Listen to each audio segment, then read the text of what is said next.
Datang tak diundang, pergi tak diantar. 3. Ya, benar.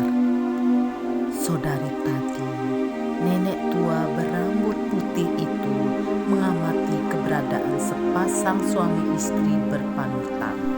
Mirna kembali ke dalam rumah setelah bayangan suaminya hilang di balik tikungan jalan. Sebenarnya Mirna sangat tidak nyaman berada sendirian di rumah itu. Ia merasa takut apa yang ia dengar dan lihat selama ini. Tetapi ia teringat pesan suaminya Wira untuk lebih berani dan berdoa dengan khusyuk serta minta izin jika akan melakukan sesuatu.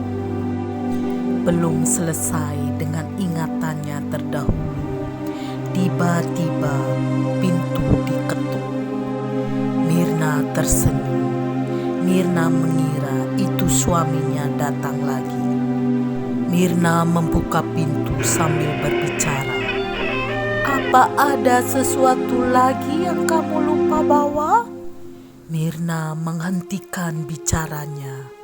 Ia terkejut melihat seorang nenek berdiri membelakangi dirinya. Perlahan-lahan, nenek itu membalikkan badannya dan menghadap ke arah Mirna. Saking terkejutnya Mirna sampai berteriak kecil, "Ah!" sambil menutup wajahnya. "Jangan takut, Nak. Aku tidak jahat." Mirna membelalakkan matanya.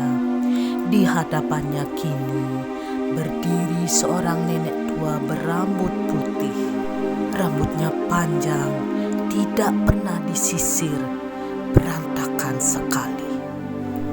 Wajahnya dipenuhi oleh flek hitam dan keriput, hampir menutupi sebagian besar wajahnya. Kebaya lusuh yang dikenakan nenek menambah seram penampilan nenek ini. Nenek ini membawa tongkat dan seikat bunga sedap malam. Dengan terbata-bata, Mirna bertanya, "Ada apa nenek kemari?" "Kebetulan tadi nenek lewat rumah ini.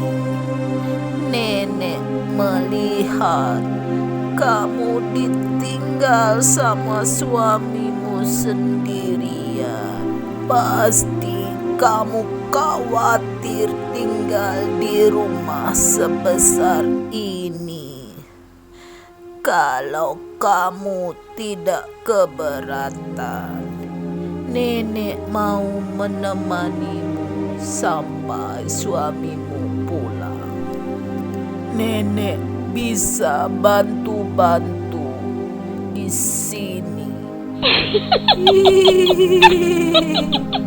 Seketika itu juga Mirna tersenyum. Rasa khawatirnya lenyap sesaat. Tanpa basa-basi lagi, Mirna mengiyakan saran dari nenek itu.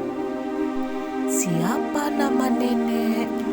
"Orang desa di sini sering memanggil nenek dengan sebutan Nenek Oyong. Kamu boleh memanggilku dengan sebutan itu juga, Mirna." Mirna terkejut. Dari mana Nenek Oyong tahu namanya? Itu tidak penting pikirnya. Mungkin saja nenek itu mendengar percakapannya sewaktu dengan suaminya tadi pagi. Mirna mempersilahkan nenek masuk ke rumahnya. Nenek Oyong menurut. Ia melangkah dengan pelan. Suara tongkatnya terdengar jelas karena sepinya suasana rumah itu. "Bunga apa yang nenek bawa itu?" Ini bunga sedap malam, makanan nenek. Loh, nenek tidak makan nasi seperti kami? Tidak, Cu. Cukup bunga ini saja. Nenek tidak mau merepotkanmu. Ah? Mirna tidak bertanya lagi, walaupun di pikirannya menyimpan keanehan pada nenek Oyong yang baru dia kenal. Mirna mempersiapkan dan mengambil bahan-bahan beras, sayur, dan ikan asin untuk ia masak pagi ini. Nenek Oyong menatap Mirna dengan sorot matanya yang tajam. Nenek memalingkan muka. Kini ia membelakangi Mirna. Pelan-pelan, Mirna memanggil nenek. Tak kalah pelan, nenek membalikkan badannya dan tertawa. Ada apa kamu memanggil nenek? Ada yang bisa nenek bantu? Nenek, tolong bantu aku memotong sayur ini. Aku akan menyalakan api dengan kayu bakar dulu. Nenek Oyong tidak menyahut. Ia diam saja mematung. Tatapannya berpaling lagi keluar rumah. Apa yang sedang dipikirkan nenek? Gumam Mirna dalam hati. Sampai Mirna selesai memasak, nenek tetap berdiri di samping jendela dan pandangannya terus menghadap keluar. Mirna tidak bertanya lagi. Ia takut nenek akan marah dan menyinggung perasaannya.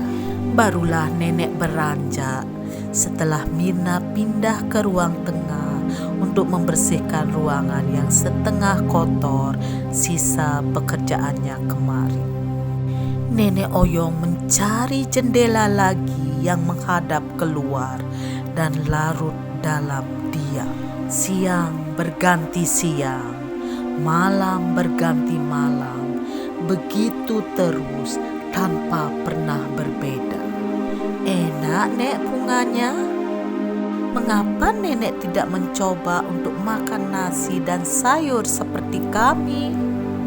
Nenek sudah terbiasa makan sekedarnya. Bunga ini makanan kesukaan nenek. Sudah, jangan dipikirkan. Selesai makan malam, Mirna menawarkan nenek untuk tidur bersamanya. Sudah 6 hari nenek di sini. Aku tidak melihat nenek tidur sekalipun. Nenek tidur di mana? Nenek sudah tua. Waktu tidur pun nenek hanya perlu sedikit saja. Mirna tidak mengerti mengapa ia bisa senyenyak ini tidur sampai-sampai ia bangun kesiangan. Sebuah ketukan pintu membangunkan Mirna dari tidurnya yang panjang. Lagian, aku juga ditemani oleh nenek Oyong selama kamu tidak ada di rumah. Wira tertegun. Ia menatap tak percaya pada istrinya. Bagaimana bisa istrinya dijaga oleh nenek Oyong? Nenek Oyong kan sudah meninggal 20 tahun yang lalu.